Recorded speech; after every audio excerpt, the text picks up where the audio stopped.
Draco Malfoy and the Mortifying Ordeal of Being in Love by Is This Self-Care? Narrated by S.E.P. Author notes for this chapter, wherein the manor takes on the mantle of Thornfield Hall for an evening, so that I may write a brooding Draco agonizing handsomely over the fire. Chapter 29. Night Encounter. Granger is sensible. The small hours of the morning found Draco in his study. He sent a missive to Lady Sarah, inquiring, while feeling slightly like a lunatic, about any rumors she might have heard pertaining to Pandora's box. This task accomplished, he brought some semblance of order to his desk and floated a bottle of Macpherson's rare oak towards himself, along with a tumbler. Then he leaned upon the chimney-piece in shirt sleeves and braces, fire whiskey in his hand, and stared into the dancing flames. The shock of the day's events was catching up to him, now that the opium was no longer in his system to dull it. Granger was safe. It had been close, but she was safe. He felt none of the feelings that typically followed close calls with principals. Sometimes it was cockiness for having boldly pulled someone out of an impossible situation. Sometimes, if the close call had been preventable, it was a guilty stirring to do better next time. Mostly it was simple relief. None of that tonight. Images repeated themselves in his mind, and all he felt was nausea. Her slumped form against the wall, more grabbing at her, her face squeezed by Larson's massive hand, her helpless dangle from Larson's arm when he pulled her to the door. No relief, only this kind of heart sickness. Why? Draco stared at the fire and refused, for a long time, to put the why into words. When he did, it was with dread. It was because, God's help him, this principal was precious to him, and it went beyond Immortentia attractions. She mattered to him. He cared for her. All of the things an Auror ought not to feel.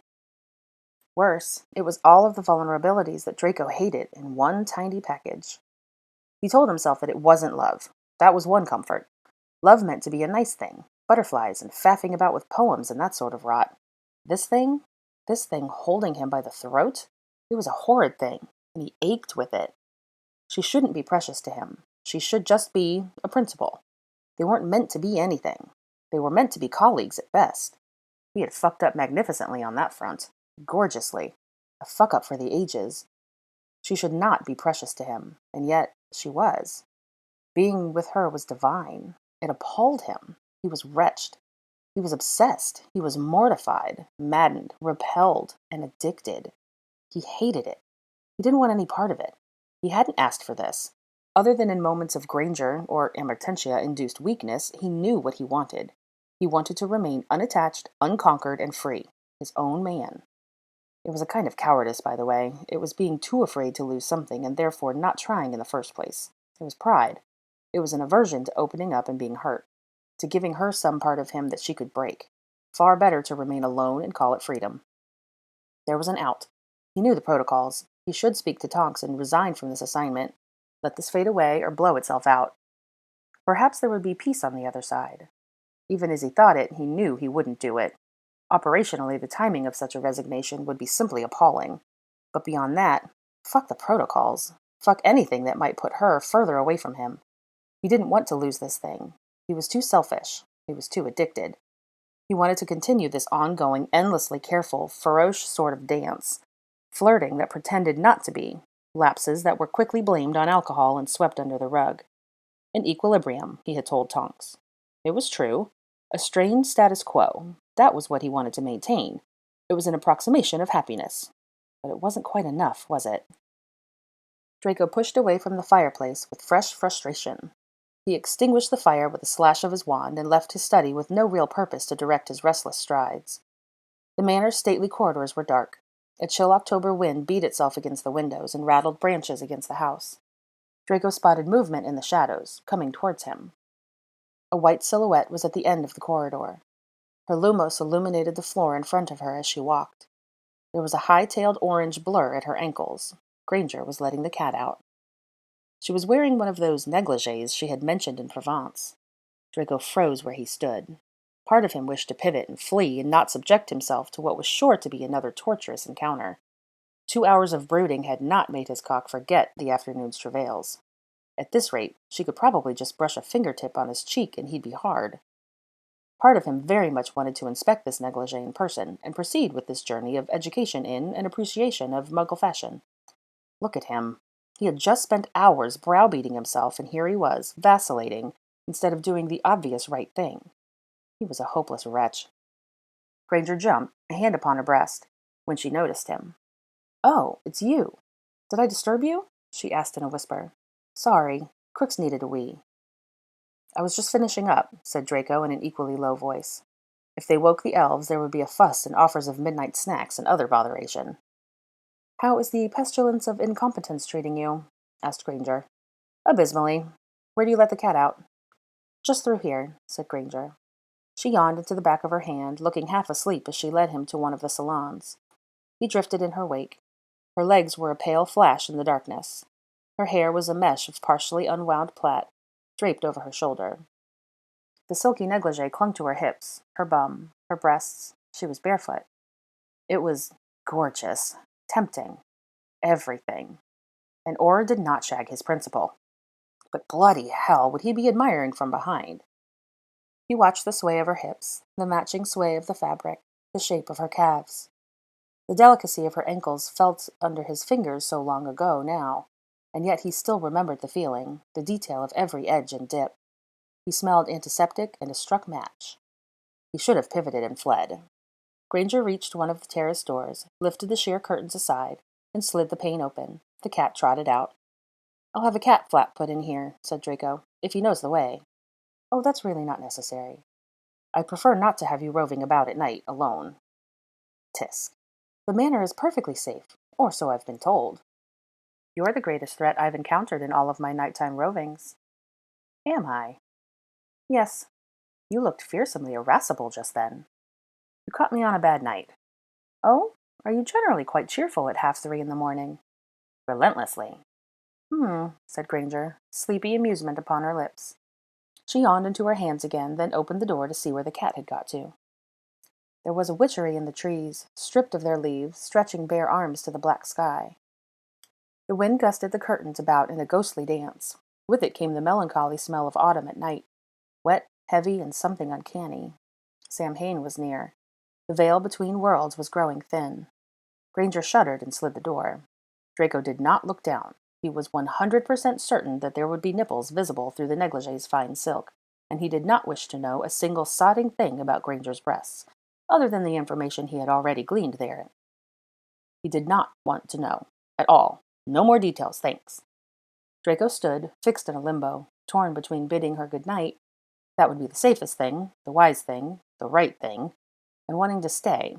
That would be masochistic and reckless and stupid. The later one out, of course. Flagellant that he was, Draco remained. He needed to maintain the equilibrium. That was all. He cast about for something to say. No ideas were forthcoming, except for comments about her tits. Brilliant. Draco shook his brain about until something usable fell out, and finally he said, "The negligee is superior to the picnic rug." He heard Granger's breath of amusement. "The picnic rug is being washed." She looked down at the negligee. "I'm pleased you approve. It's terribly muggle." Draco made eye contact with her, a normal amount of eye contact with no looking down, and then looked away. "I've rather begun to appreciate muggle fashions." "A moment of genuine personal development," said Granger with solemn approval. "One mustn't lie idle, you know. One must continue to grow. Onwards and upwards. Expansion. Transformation." Now Draco was concentrating so hard on the appropriate ratio of looking away to eye contact that he was finding the conversation difficult to follow. He also felt like they might be talking about penises. Again. There was a smile playing at the corner of Granger's mouth. Kidnap attempts notwithstanding, her time with him in the manor was serving her well. She was fuller in the face, rosier about the cheeks. Her dimple was back.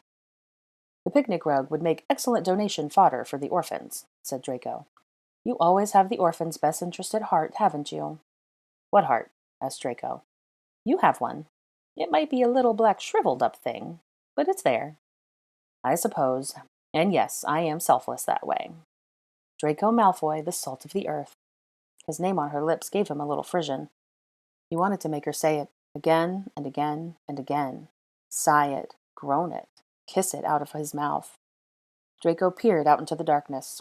"How long does it take for a cat to have a wee?" "He'll be back soon. He's getting old. It takes him a bit sometimes." "How old is he?"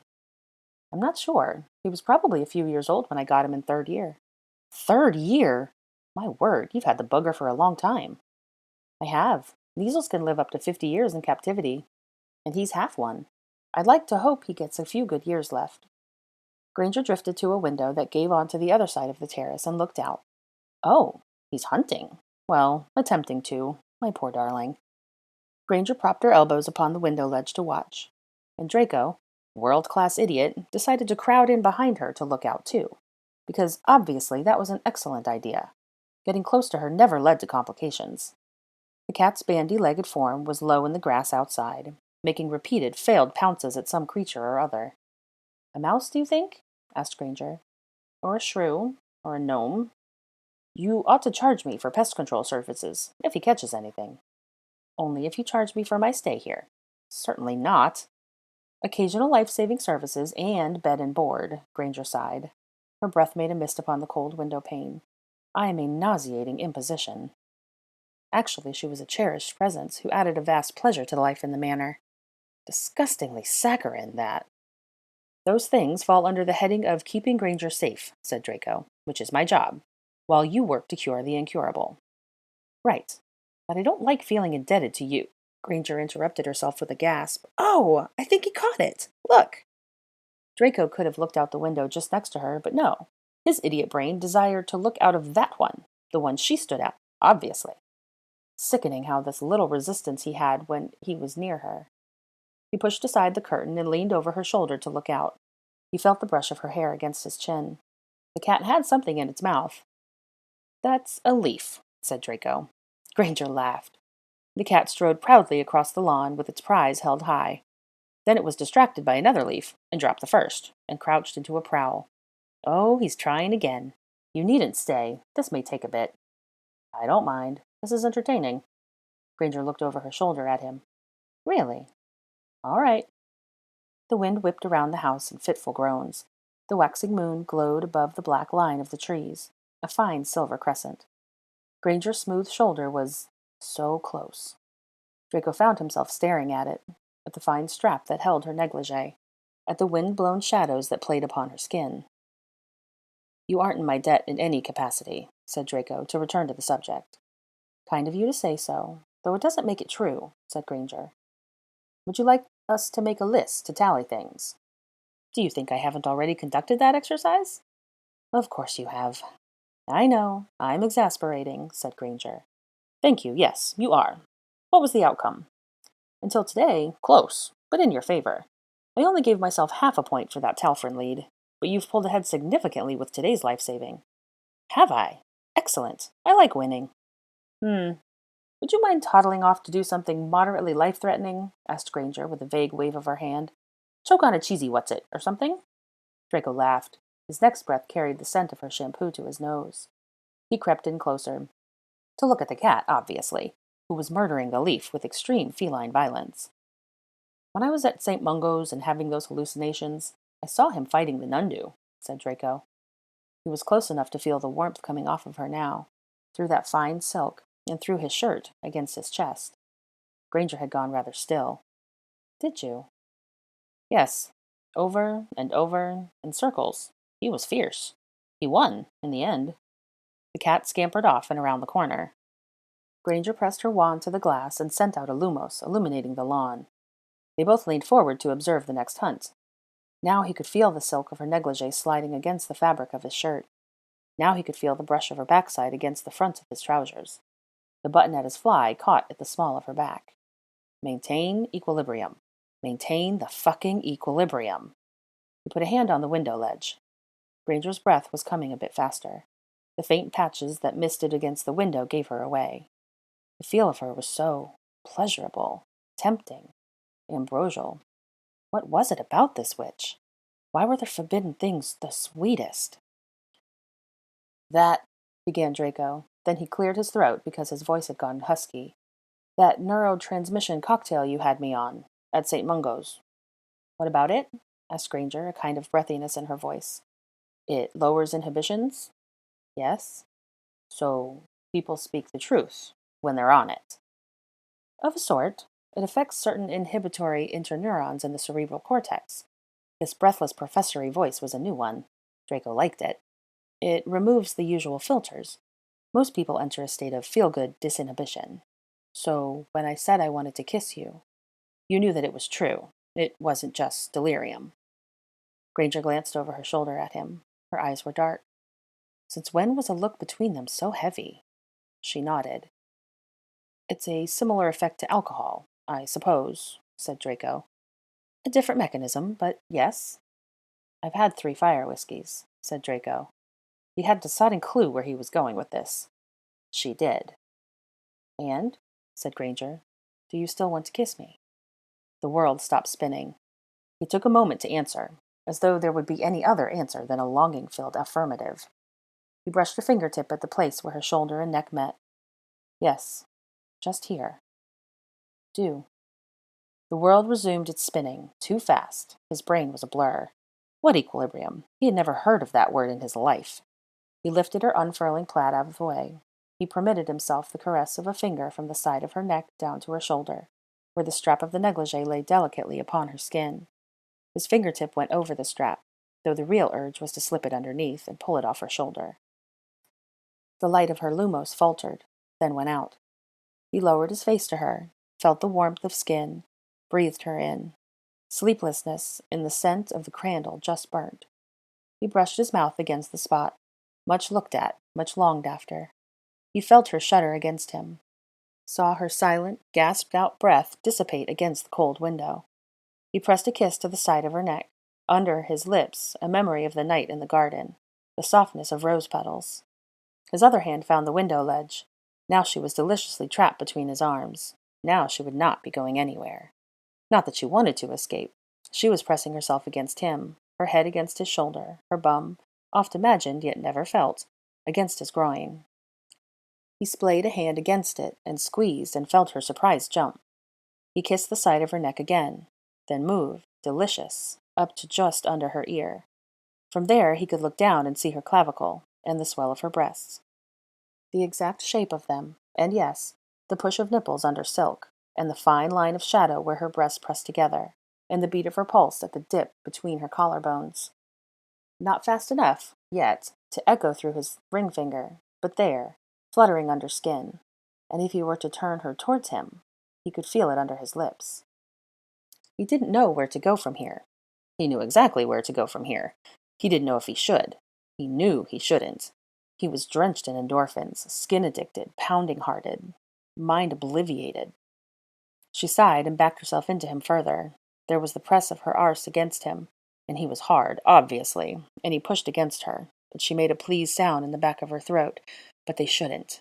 They shouldn't. She reached up and slid her fingers under the strap of the brace at his shoulder. He slipped an arm around her waist and snatched her against him, and kissed hard kisses at the nape of her neck, and kisses that were more bite than kiss into the shoulder. And her shudder and gasp were the sweetest thing. She lifted her other hand over her head and dug her fingers into his hair, and rubbed herself against his erection, and it was his turn to hold back a gasp. I'm fucking 14 again, and I'm going to finish in my pants if you keep that up, he muttered into her neck. Granger breathed out a breathy kind of whine, and she swept her bum against him again. God, but we really shouldn't, ground out Draco between his teeth. No, we shouldn't. We shouldn't, repeated Draco, hating himself. I think that would be wise. I don't want to be wise. I want to be stupid. You're Granger. That's a contradiction in terms. She removed her hand from his hair. Tragic. You're right. I don't know what's come over me. Not Draco, anyway, and more was the pity. We are in the midst of a bloody werewolf resurgence, said Granger. Yes. They are actively trying to kill me. Yes. I was literally kidnapped. Today. Yes.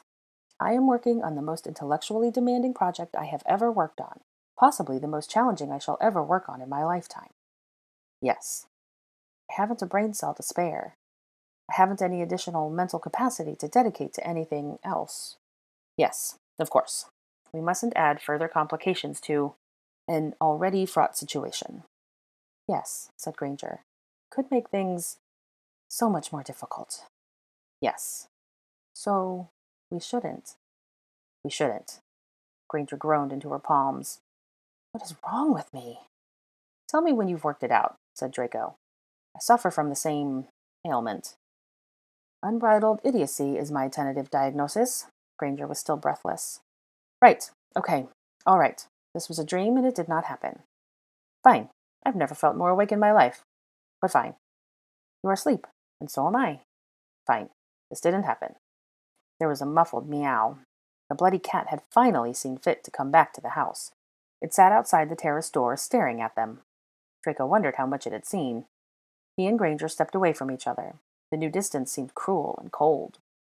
Draco's cock was weeping, in all senses of the word. Granger let the cat in. Her face was flushed, her eyes wide and dark. She left the room and did not look back. Draco turned to leave, then he froze. There, amongst the usual burnt candle waft that trailed Granger, was the unmistakable scent of female arousal. Draco went off to sin. He closed his bedroom door and leaned against it, opened his fly and freed his dripping cock. They had been closer than they had ever been, and the Granger-induced endorphins in his blood made the fantasy so easy, so within reach. He had smelled her. He knew what she smelled like. And she was wet. The fantasy was an easy continuation of the scene downstairs. He imagined turning her to him, and lifting her so that she sat on the window ledge, and pulling down the straps of the negligee so that her lovely tits were finally exposed to him. His mouth would be all over those, from the soft undersides to the nipples that had teased him through silk, which he would tease in turn through tongue and the press of fingertips. And he would edge forward on the window ledge and hold up the silky skirts of the negligee and offer herself to him, wet. And he would take the offering, with kisses and tongue and fingers in rhythm, slow at first, then faster. He wanted to taste the places where that arousal had come from. He wanted it all over his chin. And then he'd find the angle she liked best, and she would gasp out some instruction. Don't stop, or yes. And he would feel the twitch and spasm of her against his fingers and against his mouth. The image put him over the edge. He gasped and pulled back on his cock with one final squeeze, and his orgasm was on him in 1, 2, 3, 4 spurts. Several million Malfoy airs were splattered onto the floor. Oops. His heart thundered. He fought to regain control of his breathing. There was an echo of a heartbeat in the ring. It was hers. She was not the only sinner that night.